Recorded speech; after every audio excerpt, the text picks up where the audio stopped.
बिस्मिल्लाहिर्रहमानिर्रहीम। नाज़रीन कराम अस्सलामु अलैकुम। नाज़रीन, अफ़गानिस्तान की जो सूरत हाल है वो पाकिस्तान के लिए हौसला शिकन है। यहाँ मैं ये बता दूँ कि इमरान खान की और रियासत पाकिस्तान की ये ख्वाहिश रही है कि अमेरिका अपनी फ़ौज अफ़गानिस्तान से मत निकाले। इसके पीछे इनके क्या मफादात हो सकते हैं, ये एक बड़ी बारीक सी बहस है। इसमें जाए बगैर हम आगे की तरफ चलते हैं कि इस वक्त क्या इम्कानात हैं। इस वक्त एक सूरत हाल तो ये है कि अमेरिका की फ़ौज अफ़गानिस्तान से वापस जा रही है। जितनी अफ़गानिस्तान में अमेरिका की फ़ौज मुतय्यन थी उसका निसफ़ हिस्सा बुलाने का अमेरिका के वज़ीर दिफ़ा ने आर्डर कर दिया है, लेकिन निसफ़ हिस्सा बाकी रहेगा। अगले इम्कानात क्या हो सकते हैं, वो ये है कि जो बाइडन जनवरी में यानी तकरीबन 1.5-2 महीने के बाद जो बाइडन अमेरिका की सदारत का ओहदा संभालेंगे तो उस वक्त वो क्या आर्डर करेंगे। क्या वो बाकी मादा फ़ौज भी बुला लेंगे या उसे रखने का ऐलान करेंगे। और किसी मौके पर ज़ाहिर अमेरिका को कौन रोक सकता है अगर वो 6 महीने के बाद, साल के बाद या 3 महीने के बाद ये ऐलान करे कि अफ़गानिस्तान की सिक्योरिटी सूरत हाल तकाजा कर रही है कि हम वहाँ थोड़ी सी फ़ौज दोबारा डिप्लॉय करें, तो उस वक्त का मंजर क्या होगा। अगर अफ़गानिस्तान से फ़ौज निकल जाती है तो क्या होगा, अगर फ़ौज नहीं निकलती और जो बाइडन बरसर इक़्तिदार आकर मज़ीद फ़ौज भेज देते तो क्या होगा। अगर फ़ौज चली जाती है तो वो खाना जंगी जो इस वक्त एक तरह से लिमिटेड हम कह सकते हैं वो अनलिमिटेड हो जाएगी और उसमें बहुत सारे धड़े कूद पड़ेंगे। क्योंकि इस वक्त सूरत हाल ये है कि एक तरफ तो अफ़गान गवर्नमेंट है जिसका मुल्क के तकरीबन 35 से 40% रकबे पर कंट्रोल है। दूसरा बड़ा फरीक तालिबान है जिनके पास 20 से लेकर 25 तक या 26% तक रकबा उनके हाथ में है। और बाकी जो रकबा बचता है 35% के लगभग वो किसी फरीक के पास नहीं है। ना उस पर अफ़गान गवर्नमेंट का कंट्रोल है, ना उन पर तालिबान का कंट्रोल है। वो कंटेस्टेड एरियाज़ हैं, या उनमें लड़ाई हो रही है या फिर वो ऐसे सहराओं पर मुश्तमिल है जहाँ ना तालिबान की कोई चौकी है ना वहाँ काबुल गवर्नमेंट की कोई चौकी है। इसमें ख़ास तौर पर ईरान और पाकिस्तान की सरहद से जो मुल्क इलाके हैं जनूबी अफ़गानिस्तान के और मगरबी अफ़गानिस्तान में, उनमें 2 बड़े सहरा हैं। तो इन सहराओं पर किसी का कंट्रोल नहीं है और वहाँ कोई ख़ास लड़ाई भी नहीं चल रही है। लड़ाई चल रही है पहाड़ी और मैदानी इलाकों में, और उनकी मैंने आपको तकसीम बता दी है कि उनमें से 35% से कुछ ज़्यादा रकबा, लगभग 40% कह लें, वो अफ़गान गवर्नमेंट के पास है और 20 से लेकर 25% तक या थोड़ा सा ऊपर नीचे तालिबान के पास है। तो ये लड़ाई फैल जाएगी।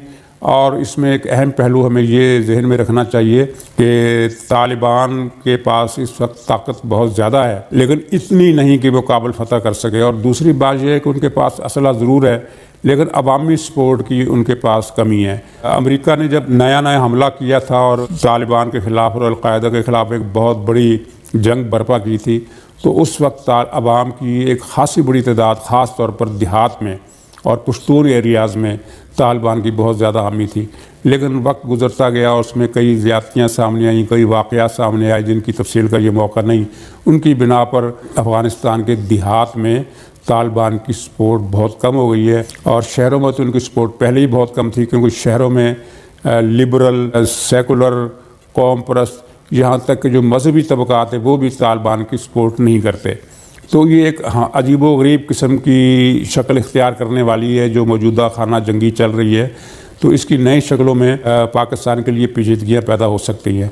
अगर अफ़गानिस्तान से अमेरिका अपनी फ़ौज नहीं निकालता और मज़ीद फ़ौज डिप्लॉय कर देता है तो तालिबान के हमले तो जारी रहेंगे और पाकिस्तान पर यह दबाव आएगा कि चूँकि तालिबान के पाकिस्तान से ताल्लुकात हैं जो कि अब नहीं हैं, लेकिन अमेरिका पुरानी वो अपनी बांसुरी बजाएगा कि तालिबान को पाकिस्तान की सपोर्ट हासिल है, इसलिए वो इसे रोके और अफ़गानिस्तान में अमन का मौका पैदा होने में मदद करे।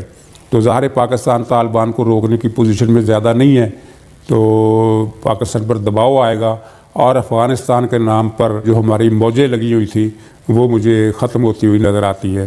तो एक तरफ तो ये सूरत हाल है और दूसरी तरफ ये है कि अगर वहाँ कोई खला पैदा होता है तो उसे भारत पुर करेगा, चीन पुर करेगा, ईरान पुर करेगा, तुर्की पुर करेगा, क्योंकि हर एक की प्रॉक्सीज़ वहाँ हैं, हर एक की लॉबीज़ वहाँ हैं।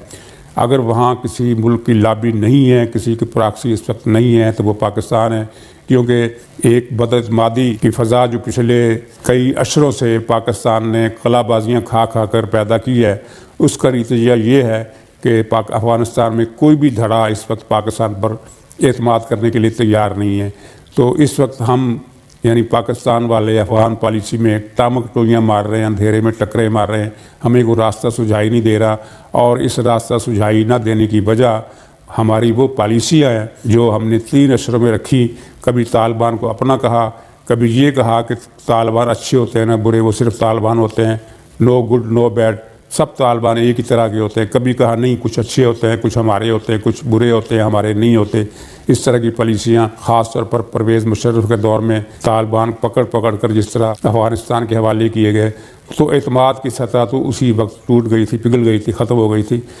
उसके बाद ये मसलसल एक हमें नाकामी और परेशानियों का सामना है, और उसकी बड़ी वजह यह है कि फ़ैसले पार्लियामेंट में नहीं होते। अगर ये अफ़गान पॉलिसी पार्लियामेंट में बनती तो सूरत हाल मुख्तलिफ। खुदा हाफिज़।